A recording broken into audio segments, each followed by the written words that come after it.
안녕하세요. 혹시 지난 20년 동안에요, 전 세계 극빈층 비율이 어떻게 변했을지 한번 생각해 보신 적 있으신가요? 갑자기 질문하시니 저도 잠시. 네.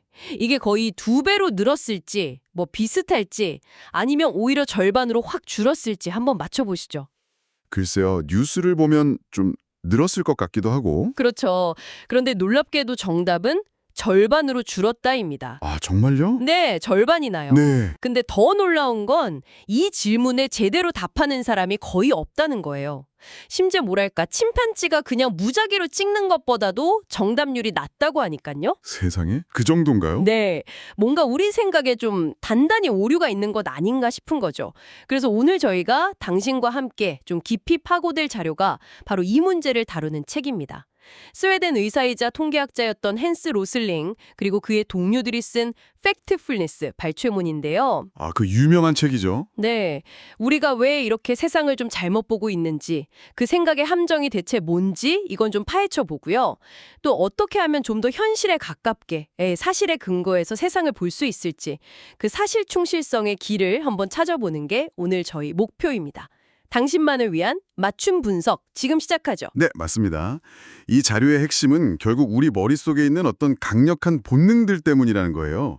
세상을 실제보다 훨씬 더 막 극적으로 그리고 좀 부정적으로 보게 만드는 그런 본능들이요. 본능이요? 네. 그래서 이제 감정이나 뭐 편견이 아니라 진짜 확인된 사실에 근거해서 생각하고 판단하는 습관. 그걸 이 책에서는 사실 충실성, factfulness라고 부르는데요. 이걸 기르는 게 얼마나 중요한지를 계속 이야기하죠. 아까 그 극빈층 문제만 봐도 그렇잖아요. 우리 직관이 현실과 얼마나 다른지. 그렇죠. 그 로슬링이라는 분이 이걸 보여주려고 여러 나라 사람들한테 세상에 대한 아주 기본적인 사실들을 물어봤다고 해요. 13가지 객관식 질문으로요. 네, 그 퀴즈 유명하죠? 예를 들면 뭐 오늘날 전 세계 저소득 국가 여성 중에서 초등학교 졸업한 비율이 몇 퍼센트일까요? 이런 거요. 정답은 60%거든요. 오, 생각보다 높네요. 그렇죠. 또 세계 인구 대다수는 어디에 살까요? 하면 보통 아프리카나 뭐 이런 데 생각하는데 정답은 중간소득 국가고요. 전 세계 평균 기대 수명은 몇 세일까요? 이것도 70세가 정답인데 70세요. 와, 결과는 진짜 충격적이었다고 합니다.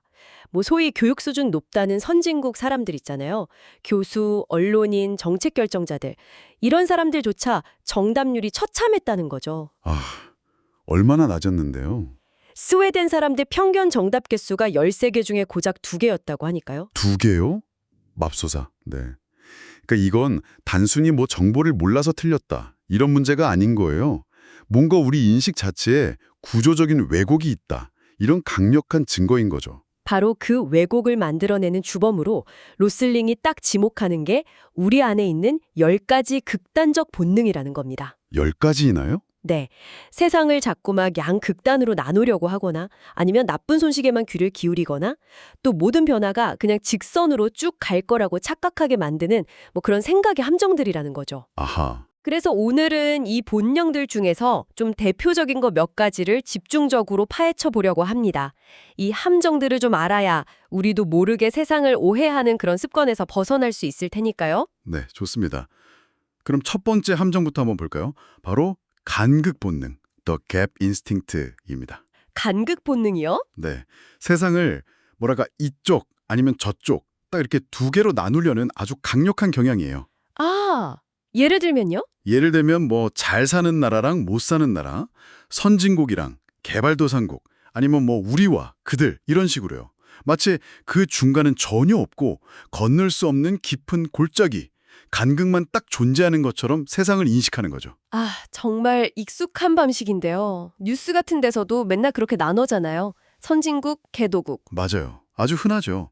그런데 이 자료에서는 그게 얼마나 현실과 동떨어진 어떻게 보면 좀 시대착오적인 관점인지를 데이터로 명확하게 보여줍니다. 데이터로요? 네. 가령 여성 1인당 출생아 수와 아동 생존율 데이터를 한번 보면요. 1965년만 해도 이게 뚜렷하게 두 그룹으로 나뉘었어요. 아, 어떻게 나뉘었나요? 아이는 많이 낳는데 아동 생존율은 낮은 나라들, 그리고 아이는 적게 낳는데 생존율은 높은 나라들. 딱 우리가 생각하는 개발도상국 대 선진국 이미지 그대로였죠. 정말 간극이 커 보였어요. 네네, 그랬겠죠. 그런데요, 수십 년이 흘러서 2017년 데이터를 보면요, 이 판도가 완전히 달라졌습니다. 어떻게 달라졌어요? 1965년에 보였던 그 뚜렷했던 간극 있잖아요. 그게 거의 사라졌어요. 사라졌다고요? 네. 과거에 개발도상국 그룹에 속했던 수많은 나라들이 아동 생존율은 더 극적으로 높이고 출생률은 낮추면서 중간지대로 엄청나게 이동을 한 거예요. 와, 대거 이동을 했군요. 그렇죠. 그래서 이제는 대부분의 나라들이 그냥 하나의 거대한 무리 안에 이렇게 모여 있습니다. 더 이상 선진국 대개발도상국이라는 그 낡은 이분법으로는 이 현실을 도저히 설명할 수가 없게 된 거죠. 그렇군요. 그럼 이 복잡한 현실을 어떻게 봐야 할까요? 그냥 잘 산다, 못 산다 이게 아니라면요? 그래서 로슬링이 훨씬 현실적인 대안을 제시합니다. 전 세계 사람들을요, 소득 수준에 따라서 4단계로 나눠보자는 거예요. 4단계요? 네. 레벨 1은 하루에 $2 미만으로 살아가는 최빈곤층입니다. 전 세계 인구의 약 10억 명 정도가 여기에 속한다고 해요. 10억 명이요? 네. 이분들은 뭐 깨끗한 물을 구하려고 몇 시간씩 걸어야 하고 집신 같은 거 신고 다니고 집안 맨바닥에서 장작불 떼서 음식하고 뭐 그런 삶이죠. 상상하기가 좀 어렵네요. 그럼 다음 단계는요? 레벨 2는 하루 $2에서 $8 사이로 생활하는 분들.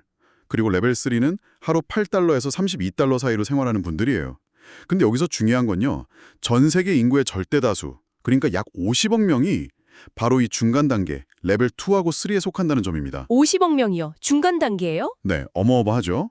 이분들은 이제 뭐 자전거 타거나 오토바이 이용하고 가스버너로 요리하고 아이들은 학교에 가고 뭐 그런 생활 수준인 거죠. 그리고 마지막 레벨 4는 하루 $32 이상으로 생활하는 가장 부유한 층이고요. 여기도 한 10억 명 정도 됩니다.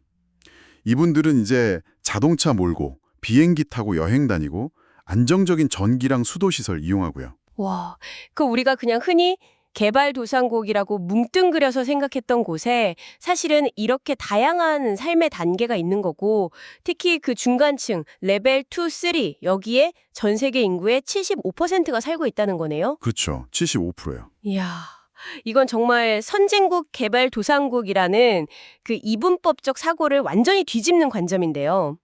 그 달러 스트리트라는 웹사이트 사진자료 보면 각 단계별 생활 모습이 시각적으로 확 와닿더라고요. 맞아요. 그거 보시면 정말 이해가 잘 되죠. 네. 이 4단계 구분법의 핵심은 단순히 소득을 나누는 걸 넘어서 그 낡은 이분법적인 사고틀 자체를 깨트리는 거네요. 그리고 세계 인구 대다수가 속한 그 거대한 중간층의 현실을 딱 보게 만드는 거고요. 정확합니다. 바로 그거죠. 이 간극 본능에서 벗어나려면 몇 가지를 좀 의식적으로 노력해야 돼요. 어떤 것들이 있을까요? 첫째는 평균의 함정을 좀 경계해야 합니다. 예를 들어 미국 평균 소득이 멕시코보다 훨씬 높다. 이게 사실이라도 모든 미국인이 모든 멕시코인보다 잘 산다고 생각하면 안 된다는 거죠. 그쵸. 나라 안에서도 격차가 크니까요. 네, 각 나라 안에도 엄청난 소득 격차가 있고 분포로 보면 사실 상당 부분이 겹치기도 하거든요. 근데 평균은 이런 현실을 가릴 수가 있어요. 네네. 둘째는 극단의 함정에 빠지지 말아야 합니다. 가장 잘 사는 10%랑 가장 못 사는 10%만 비교하면 그 중간에 있는 대다수 80%의 현실을 놓치게 되는 거죠. 그것도 맞는 말이네요. 그리고 셋째는 위에서 내려다보는 시각을 좀 조심해야 합니다. 레벨 4에 있는 사람이 아래 단계를 보면 다 비슷하게 못 사는 것처럼 보일 수 있거든요. 하지만 사실 레벨 1하고 레벨 2, 또 레벨 2하고 레벨 3 사이의 삶의 질 차이는 그 안에 사는 사람들한테는 정말 엄청나게 큽니다. 그렇겠네요. 네. 그래서 현실은 그렇게 딱 양극단으로 나뉘는 게 아니라 연속적인 스펙트럼에 가깝다는 걸 기억하는 게 중요합니다. 알겠습니다. 세상을 보는 틀 자체를 바꿔야 한다는 말씀이시네요. 자, 그럼 두 번째 본능으로 넘어가 볼까요? 바로 부정 본능, 넌 네거티비티 인스팅트입니다. 부정 본능. 네. 이건 왠지 저를 포함해서 많은 분들이 공감하실 것 같은데요. 좋은 소식보다는 나쁜 소식에 훨씬 더 주목하고, 그래서 세상이 점점 더 나빠지고 있구나 이렇게 느끼는 경향 말이요. 네네. 솔직히 뉴스를 보면 온통 전쟁, 기후위기, 경제난, 질병 이야기뿐이니까 그렇게 생각하는 게 당연한 거 아닐까 싶기도 하고요. 그렇죠.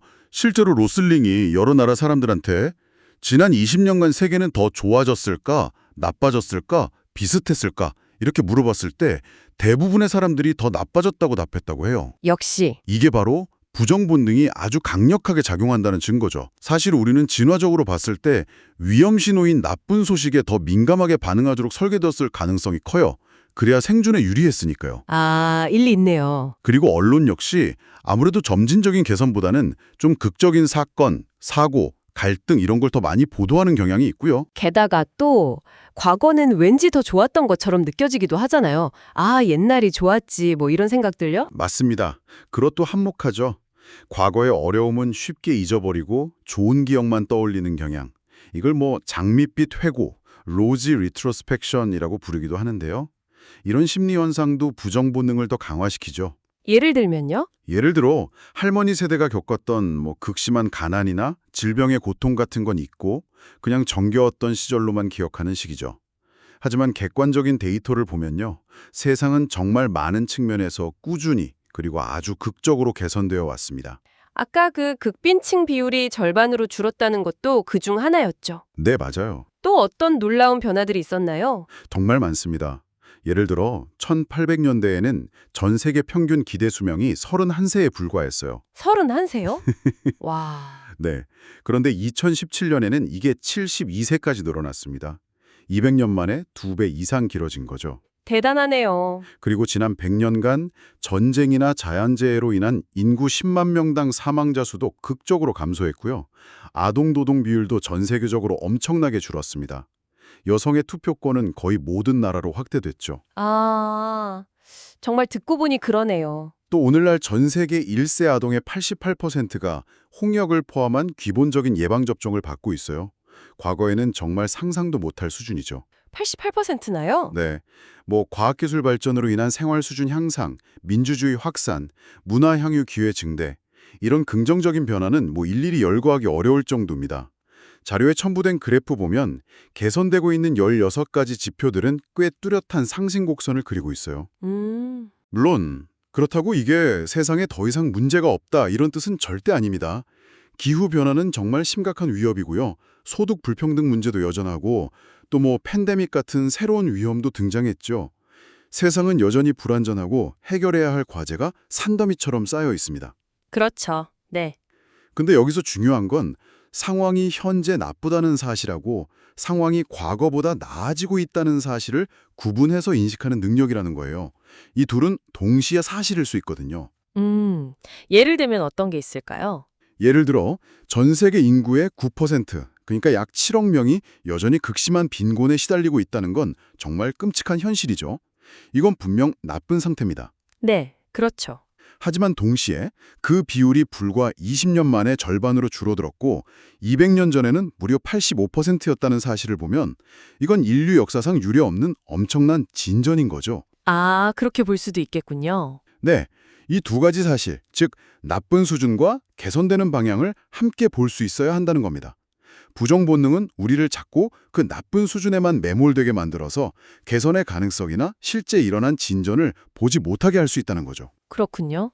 나쁜 소식에 민감한 건 뭐 자연스럽지만 그게 세상의 전부는 아니라는 걸 계속 의식해야 한다는 거네요. 맞습니다. 점진적인 개선을 인정하고 과거를 너무 미화하지도 말고 현재 상태와 변화의 방향을 함께 보려는 노력이 필요하겠네요. 뭐 사실 데이터상의 개선을 이야기해도 당장 내 삶이 힘들면 와닿지 않을 수도 있겠지만 그래도 큰 그림을 보는 시각도 잃지 말아야고요.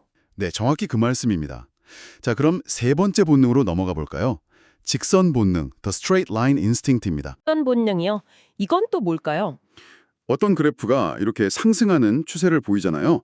그러면 우리는 그 추세가 앞으로도 계속 같은 기울기의 직선으로 쭉 이어질 거라고 무의식적으로 가정하는 경향을 말합니다. 아, 혹시 세계 인구 증가 문제가 대표적인 예시가 될 수 있을까요? 오, 네, 맞습니다. 아주 좋은 예시네요. 지금 인구가 76억 명인데 이 속도로 계속 늘어나면 뭐 지구가 곧 터져버릴 거다 이런 걱정하는 목소리 많잖아요. 이게 직선 본능의 결과일 수 있다는 건가요? 정확합니다. 세계 인구가 과거에는 정말 가파르게 증가했었죠. 근데 데이터를 자세히 보면요. 최근 수십 년간 그 증가율은 꾸준히 둔화되어 왔습니다. 증가율이요? 네, 증가 속도요. 왜냐하면 여성 1인당 출생아 수가 전 세계적으로 감소하고 있기 때문이죠. 아하. 그래서 유엔 전문가들은 세계 인구가 2100년경에는 약 11억 명 수준에서 증가를 멈추고 안정될 것으로 예측합니다. 물론 11억도 엄청난 숫자지만 이게 뭐 직선으로 무한정 폭발하는 그런 시나리오는 현실과 거리가 멀다는 거죠. 하긴 생각해보면 직선으로만 변하는 게 현실이 얼마나 있을까 싶기도 하네요. 뭐 아이들 키 크는 것도 어느 순간 멈추고 경제 성장률도 계속 같은 속도일 수는 없잖아요. 그렇죠. 현실의 많은 변화는 직선보다는 다양한 형태의 곡선을 그립니다. 뭐 처음엔 느리게 증가하다가 빨라졌다가 다시 느려지는 그런 S자 곡선도 있고요. 급격히 떨어지다가 완만해지는 미끄럼틀 곡선, 증가했다가 감소하는 홍 모양 곡선, 패턴은 매우 다양하죠. 그렇군요. 특히 세계 인구 예측에서 주목할 만한 데이터가 하나 있는데요. 바로 전 세계 0세에서 14세 사이의 아동 인구 수입니다. 아동 인구요? 네. 이 숫자가 이미 약 20억 명 수준에서 증가를 멈췄어요. 그리고 앞으로도 그 수준을 유지할 것으로 예상됩니다. 아, 아동 인구가 더 늘지 않는다는 건 그럼 미래 인구 증가세가 확실히 꺾인다는 신호겠군요. 바로 그렇죠. 그럼 지금 인구가 느는 건 주로 과거에 태어난 사람들이 더 오래 살게 되면서 생기는 효과라는 말씀이시죠? 그렇습니다.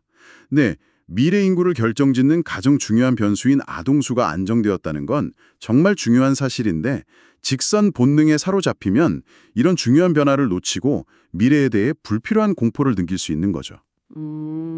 그래서 어떤 현상을 볼 때 이게 정말 직선으로 계속될 추세인지 아니면 혹시 다른 패턴을 가질 가능성은 없는지 항상 질문을 던져보는 습관이 필요합니다. 네. 간극 본능, 부정 본능, 직선 본능. 와, 이 세 가지만 제대로 인식해도 세상을 보는 눈이 상당히 달라질 것 같습니다. 우리가 정말 얼마나 많은 편견과 잘못된 가정 속에서 세상을 판단해 왔는지 좀 깨닫게 되네요. 네, 그렇죠.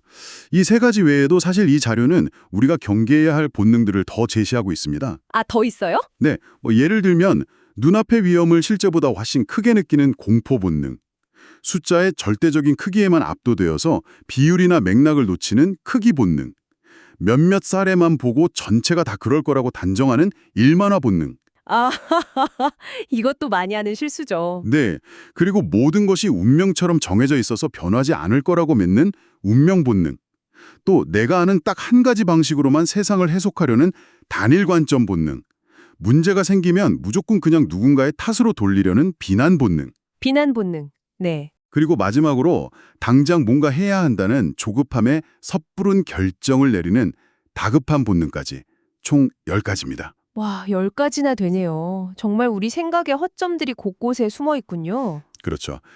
그래서 이 팩트풀리스, 즉 사실 충실성이란 건 결국 이 10가지 본능의 존재를 우리 스스로 인지하는 것에서부터 시작하는 겁니다. 인지하는 것. 네. 그리고 감정적인 반응이나 뭐 오래된 고정관념에 휘둘리는 대신에 의식적으로 객관적인 사실과 데이터를 찾고 그것에 기반해서 세상을 이해하려고 노력하는 일종의 태도이자 습관인 셈이죠. 아, 단순히 정보를 많이 아는 것과는 다른 차원의 이야기군요. 네, 맞습니다. 세상을 보는 인식의 틀 자체를 계속 점검하고 교정해 나가는 그런 과정인 거죠. 네, 오늘 팩트풀리스 발췌본을 통해 세상을 오해하게 만드는 우리의 좀 뿌리 깊은 본능들을 함께 살펴봤습니다. 세상을 흑백 논리로만 보려는 간극 본능, 또 좋은 소식은 외면하고 나쁜 소식에만 집중하는 부정 본능, 모든 변화가 영원히 직선으로 이어질 거라 착각하는 직선 본능까지. 이런 생각의 습관들이 우리의 세계관을 얼마나 왜곡하는지 알 수 있었네요. 네. 근데 중요한 점은 이런 본능이 있다는 것을 그냥 아는 것만으로는 좀 부족하다는 겁니다. 아는 것만으로는요? 네. 마치 운전할 때 사이드미러에 사물이 보이는 것보다 가까이 있음, 이렇게 쓰여 있는 걸 알면서도 여전히 착각하는 것처럼요. 아, 비유가 확 와닿네요. 그렇죠. 그래서 꾸준히 데이터를 통해서 현실을 점검하고 다양한 관점을 받아들이고 또 내 생각이 틀릴 수도 있다는 어떤 겸손함을 갖추는 실천, 즉 사실 충실성을 삶 속에서 꾸준히 연습하고 길러나가는 것이 필요하다는 겁니다. 네, 실천이 중요하군요. 네, 이 자료가 우리에게 던지는 메시지처럼 세상은 우리가 생각하는 것보다 덜 극적이고 더 나아지고 있으며 훨씬 더 복잡하고 흥미로운 패턴들로 가득 차 있습니다. 자, 오늘 저희와 함께한 이 깊은 탐구를 마무리하면서요. 당신께 마지막 질문을 하나 남겨드립니다. 오늘 이야기 나눈 이 사실 충실성의 렌즈로 당신 자신과 또 세상을 한번 비춰보시면 어떨까요? 네, 좋은 질문이네요. 혹시 지금 당신이 가장 크게 오해하고 있는 세상의 모습은 무엇인가요? 그리고 그 오해를 바로잡기 위해서 어떤 사실이나 데이터를 더 찾아보고 알아볼 수 있을까요? 잠시 시간을 내셔서 스스로에게 한번 질문을 던져보시면 좋겠습니다.